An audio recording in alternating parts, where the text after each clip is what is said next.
Hello dear students, welcome to my channel D Biology.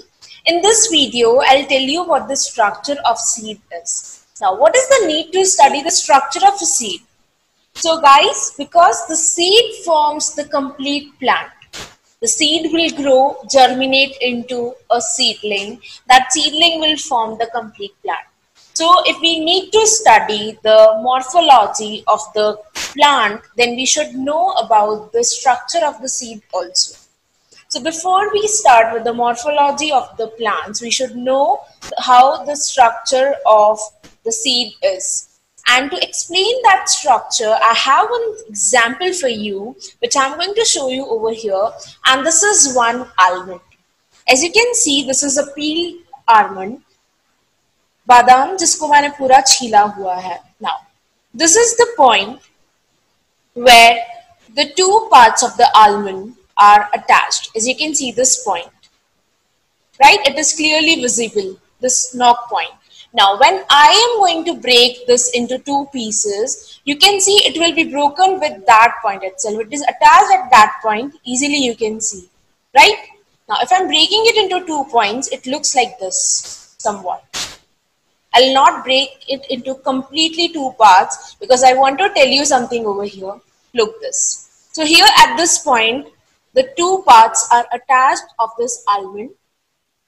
These 2 parts are known as cotyledons, which I'll show you again with the help of diagram, but right now I'm telling you with the help of the seed itself. So this badam is actually a seed which can give birth to a complete tree.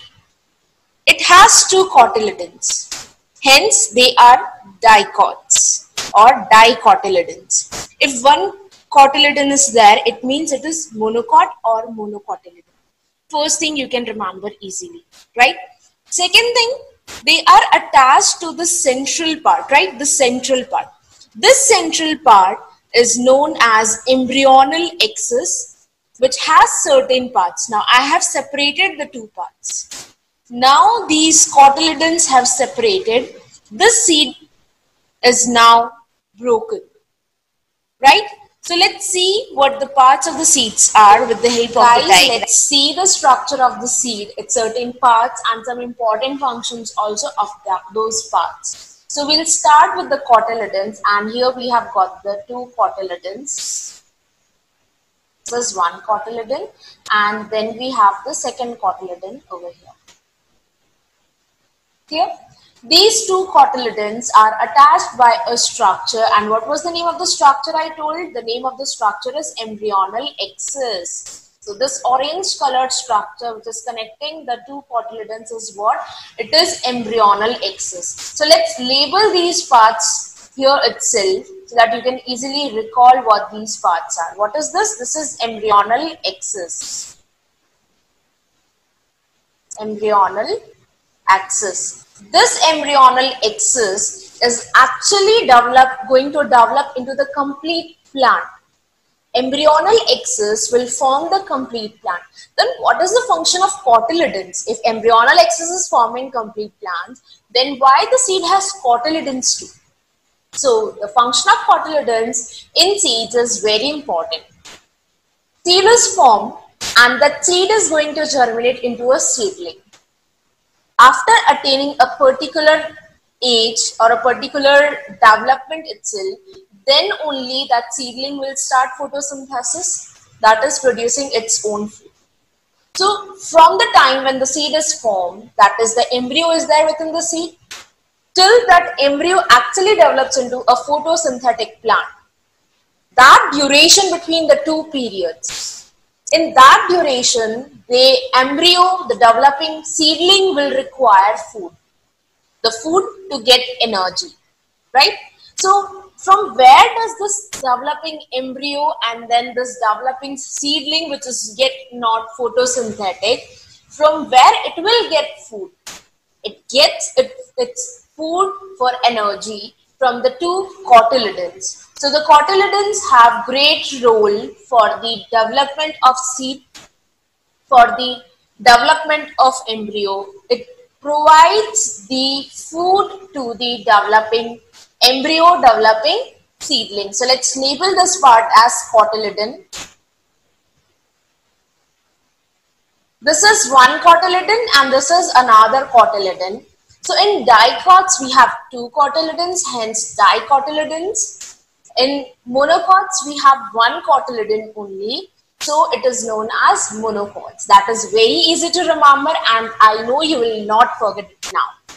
Similarly, we'll be discussing some more parts of this seed, and I assure you that once you complete watching this video, you will not forget those parts also. So let's start with those specific parts of the seed. So guys, this is the first part we are going to discuss of the embryonal excess that is present here at the apical region, at the topmost region over here. This part is known as plumule. It is known as plumule. This plumule actually forms the complete aerial part of the plants. The shoot of the plants is formed by the plumule, guys. Okay, so what this plumule is going to form? It is going to form the shoot, the aerial part of the plants. Shoot is formed. Coming to the next part, that is the lowermost part over here which we have. So here we have got the lowermost part, this one. And what is this? This is the radicle. This radicle will form the root system of the plant. So plumule is going to form the shoot system, the aerial part of the plants, and radicle is going to form the root system, that is the roots are formed over here. So radicle is going to form the roots. This is an important part for the structure of the seed. Now, here we have this region just below the plumule, which is actually known as the epicotyl, this part. This complete region is known as epicotyl, whereas the lower region which is present near the radicle will be known as hypocotyl. So this part, this complete region will be known as what? This will be known as hypocotyl.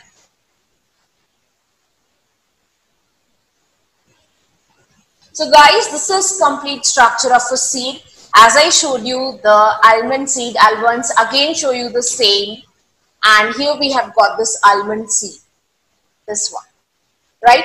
This time it is different because we broke that one.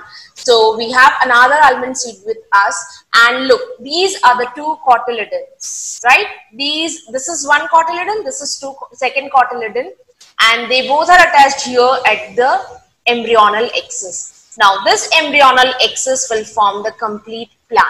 I'll break this and I'll show you the embryonal excess itself. This is the embryonal excess, which is having this radicle part also, this plumule part also. It is going to have the epicotyl also, and it is going to have the hypocotyl also, guys. What are the functions of cotyledon? Cotyledon function is to store food, provide the food to the developing embryo, the developing seedling, till it starts preparing its own food by the process of photosynthesis. Then we have this plumule which forms the shoot system of the plant. Shoot system includes stems, leaves, branches, flowers, fruits. Everything will be formed by the plumule. Below plumule, what is present? Epicotyl. Below epicotyl, what is present? The radicle. And below radicle, what is present? The lowermost part, below epicotyl is present the hypocotyl, and below hypocotyl what is present? The radicle. Radicle is the lowermost part of the embryonal excess, and what it is going to form? It is going to form the root system of the plant. So this complete point about the plumule, about the radicle, we discussed in the plant morphology, because in plant morphology we study about the roots, stems, leaves, etc. And there we say roots are developed from radicle and shoots are developed from plumule.